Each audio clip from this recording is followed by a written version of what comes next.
오늘 본문의 사건이 있기 직전 예수님은 광야로 몰려나온 수많은 사람들에게 복음을 전하셨습니다.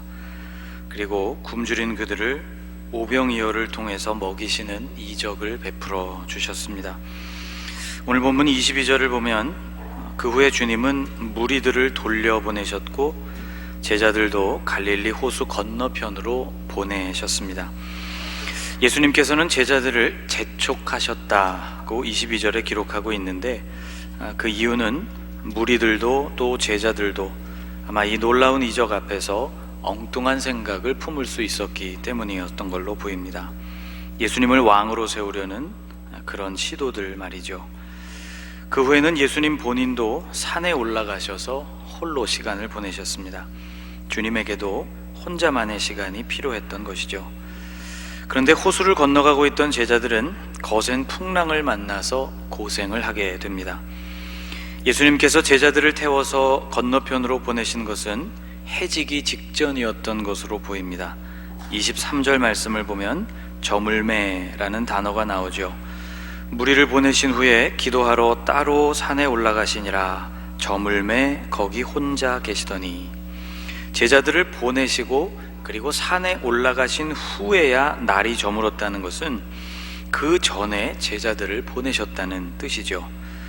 이렇게 해가 지기 전에 출발한 제자들이었지만 풍랑을 만나서 밤새도록 꼬박 세우게 되었습니다. 예수님께서는 고생하는 제자들에게 오시기는 하셨지만 그 시각이 밤 사경이었다고 25절은 증거합니다. 밤 시간을 넷으로 구분하는 것은 로마식 시간 계산법으로 저녁 6시경에 해가 진다고 가정했을 때 다음날 새벽 6시 정도까지의 시간을 4등분 해보면 사경은 새벽 3시경부터 6시 사이 정도의 시간에 해당됩니다. 그러니까 예수님은 날이 거의 셀 때가 되어서야 제자들 곁으로 와주신 것이죠. 오늘 본문 안에는 즉시라는 단어가 꽤 여러 번 등장합니다. 모두 예수님의 행동을 묘사하는 데 사용된 단어들이죠. 우선 예수님은 제자들을 배에 태워서 호수 건너편으로 보내실 때에도 즉시 그렇게 하셨다고 기록하고 있습니다. 또 놀란 제자들을 안심시킬 때에도 즉시 그들에게 말씀해 주셨죠. 또 손을 내밀어서 베드로를 붙들어 주실 때에도 즉시 움직이셨다고 기록하고 있습니다. 이렇게 즉각적으로 행동하시고 또 말씀하셨던 주님께서 밤이 새도록 제자들을 고난 속에 내버려 두신 이유가 무엇일까 새삼 궁금해집니다. 까닭 없이 제자들을 고생만 시키지는 않으셨을 테니 그 이유는 아마도 예수님 당신을 따르고 있었던 제자들의 믿음의 상태를 점검하시기 위함이 아니었나 싶습니다. 예수님은 이전에도 제자들과 함께 풍랑을 겪어보신 일이 있죠. 이번에는 제자들끼리 이 문제를 어떻게 대처하는가를 보고 싶으셨는지도 모르겠습니다. 어쨌든 밤새 제자들을 시험한 그 결과는 만족스럽지 못했습니다. 제자들은 밤이 새도록 풍랑 속에서 헤어나지를 못하고 있었죠. 결국 주님은 직접 제자들 곁으로 오셨습니다. 그것도 아주 특이한 방법으로 오셨죠. 제자들이 호수 한가운데 있었기 때문에 제자들 곁으로 주님이 오시려면 주님도 배를 타셔야만 했지만 주님은 좀 다른 방법을 사용하셨습니다. 물 위를 걸어서 오신 것이죠. 자, 때는 밤이었고 풍랑이 치고 있었고 천둥 번개도 쳤을지 모르는데, 이런 상황에서 배 가까이로 누군가가 물 위를 걸어오고 있다는 것은 제자들을 놀래키기에 충분했습니다. 안 그래도 풍랑 때문에 어지러웠던 배 안은 이제 극한의 공포까지 더해져서 말로 표현하기 힘든 지경이 되었을 것입니다. 26절을 보면 실제로 배 안은 난리가 났습니다. 제자들이 그가 바다 위로 걸어오심을 보고 놀라 유령이라 하며 무서워하여 소리 지르거늘. 이런 상황에서 놀라지 않는 것이 더 이상할 정도였죠. 오늘 본문과 동일한 사건으로 보이는 장면을 마태, 마가 그리고 요한복음에서 모두 기록하고 있는데, 이 마태복음에는 특이한 장면이 하나 더 추가되어 있습니다. 바로 오늘 본문인 28절에서부터 31절에 해당하는 베드로가 예수님처럼 물 위를 걸었다는 기록이죠. 베드로가 그 정신없고 두려운 상황 속에서 어째서 예수님에게 이런 특별한 일을 부탁드렸는지는 잘 모르겠지만 어쨌든 그는 예수님의 응답을 얻어서 물 위를 걷기 시작했습니다. 그런데 그만 도중에 물에 빠지고 말았죠.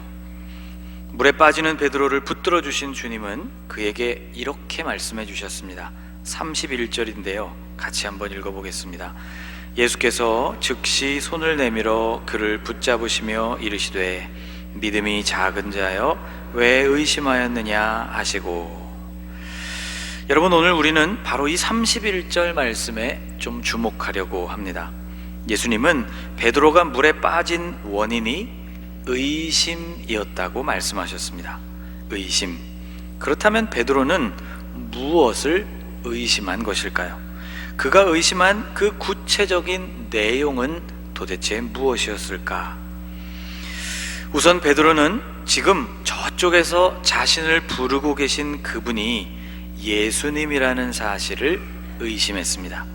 28절 말씀을 보면 베드로가 대답하여 이르되 주여 만일 주님이시거든 나를 명하사 물 위로 오라 하소서 하니 라고 말했다고 기록하고 있는데, 여기 만일 주님이시거든 이라는 이 표현은 다가오고 계시는 그분이 예수님이신지를 온전히 믿고 있지 못했다는 것을 뜻합니다.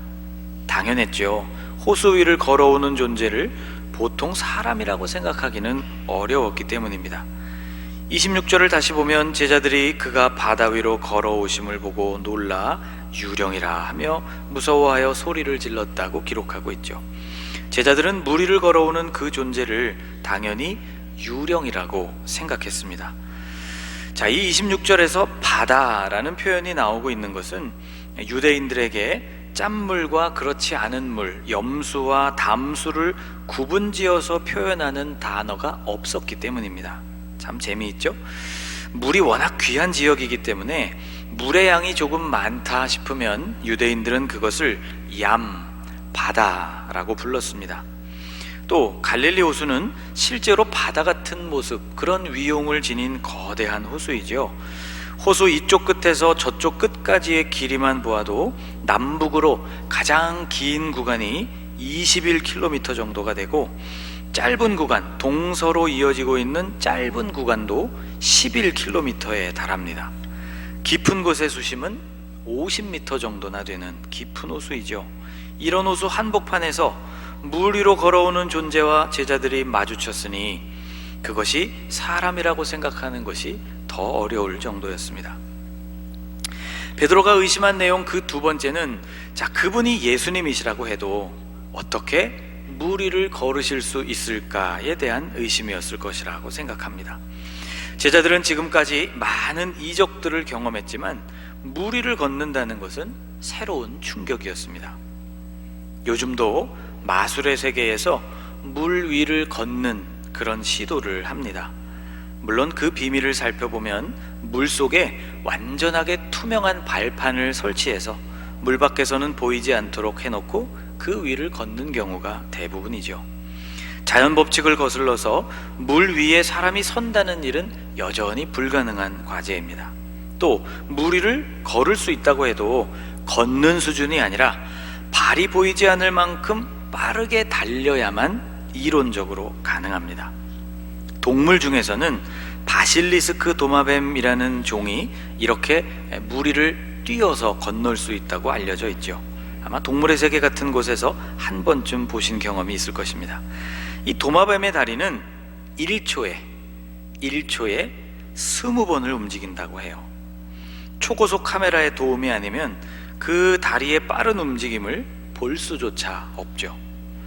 MIT에 있는 한 교수의 계산에 의하면 이론적으로는 사람에게도 이것이 가능한데요, 만일 보통 체격을 가진 성인이 물 위를 빠지지 않고 건너려면 시속 115km 정도로 달릴 수 있다면 가능하다고 합니다. 100m 달리기 세계 신기록이 9.58초인데요 이를 시속으로 계산해 보면 시속 37.5km 정도가 됩니다. 그러니까 세계에서 가장 빨리 달리는 사람보다 3배 정도 빠르게 달릴 수 있다면 물 위를 빠지지 않고 뛰어서 건널 수 있다는 계산이죠. 물론 현실적으로는 이루어질 가능성이 없다고 봐야 할 것입니다. 이렇게 치밀한 물리학적인 계산이 없더라도 풍랑 속에서 물 위를 걷는다는 것은 아무나 할 수 있는 일이 아니었습니다. 베드로가 의심한 내용 그 3번째는, 이 3번째가 참 중요한데, 본인이 지금 물 위를 걷고 있는 그 상태를 계속 유지할 수 있을 것인가에 대한 의심이었습니다. 갑작스런 베드로의 요청에 주님은 흔쾌히 응답하셨습니다. 29절입니다. 오라 하시니 베드로가 배에서 내려 물 위로 걸어서 예수께로 가되. 베드로는 일단 순종하고 보는 타입의 제자였죠. 행동이 앞서는 제자. 깊은 곳에 그물을 내리라고 주님이 말씀하셨을 때에도 실패하게 될 것이 뻔했지만 일단 해보는 사람이었습니다. 오라 하시는 주님의 말씀을 듣고 베드로는 배에서 내려섰죠. 배에서 내려서 평상시처럼 땅에 발을 디딘 것이 아니고 배에서 내려서 물 위에 발을 디뎠습니다. 신기하게도 빠지지가 않았죠. 물 위를 걷고 서 있는, 또 걷는 느낌은 도대체 어떤 느낌일까 참 궁금합니다. 이렇게 베드로는 한 걸음 또 한 걸음 예수님께로 점점 다가가고 있었습니다. 그런데 그 걸음 모두를 마치지를 못해서 물에 빠지고 말았죠. 자, 이 장면을 묘사하고 있는 오늘 본문 30절 말씀을 보면 굉장히 흥미롭습니다. 30절이 이렇게 되어 있습니다. 바람을 보고 무서워 빠져가는지라 소리질러 이르되 주여 나를 구원하소서 하니. 자, 베드로가 물에 빠지는 모습이 빠져가는지라 라고 표현되어 있죠. 얼마만큼의 속도로 물속으로 빠져들어갔는지는 알 수 없지만 정상적인 속도보다는 약간 느리다는 느낌을 줍니다. 적어도 주여 나를 구원하소서 라고 외칠 수 있는 그 정도의 시간을 두고서 빠진 것처럼 묘사되어 있어요. 헬라어 성경에서 이 부분을 찾아보면 이렇게 되어 있습니다. 베드로가 빠지기 시작했다라고. 그냥 빠졌다가 아니고 빠지기를 시작했다고 표현한 것은 마치 우리가 영화 같은 곳에서 접하게 되는 슬로우 모션의 효과가 비로소 시작되는 지점을 알려주는 것 같은 그런 효과를 글로 우리에게 주고 있습니다. 그냥 풍덩 빠져버린 것이 아니고 마치 물 위를 걷게 해주었던 그 믿음이 의심으로 인하여서 점점 침식당하는 그 속도만큼 그도 물속으로 끌려 들어간 것이 아니었을까 상상할 수 있도록 그렇게 적어 놓은 표현이죠.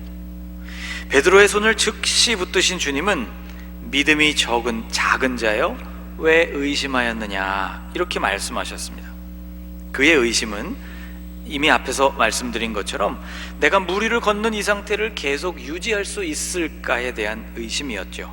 자, 여러분, 그렇다면 그를 이런 의심으로 몰아가게 된 것은 도대체 또 무엇일까요? 이렇게 만든 원인을 살펴보면 베드로의 눈에 들어온 풍경이었다는 것을 알 수 있습니다.